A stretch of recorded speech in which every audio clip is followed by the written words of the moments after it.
স্বাগত জানাচ্ছি বিশ্ব সংবাদে। চলুন দেখে আসি আজকের গুরুত্বপূর্ণ হেডলাইনগুলি। মালদ্বীপে প্রেসিডেন্ট মইজুর দলের বড় জয়, সংসদীয় নির্বাচনে সংখ্যাগরিষ্ঠতা অর্জন করেছে তার দল। রবিবার মালদ্বীপে অনুষ্ঠিত হয় সংসদীয় নির্বাচন।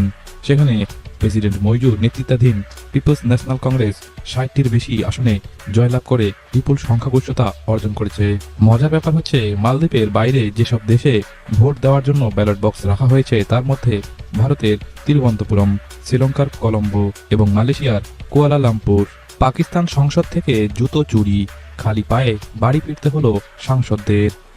ঘরের অন্দরেই যা হাল পাকিস্তানের, তাতে লজ্জায় মুখ লুকানোর জায়গা পাচ্ছে না পাকিস্তানের প্রধানমন্ত্রী সহ সংসদ মন্ত্রীরা।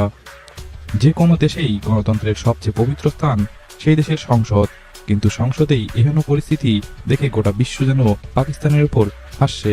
তীব্র তাপপ্রবাহ, 7 বাঙালির মৃত্যু একই দিনে।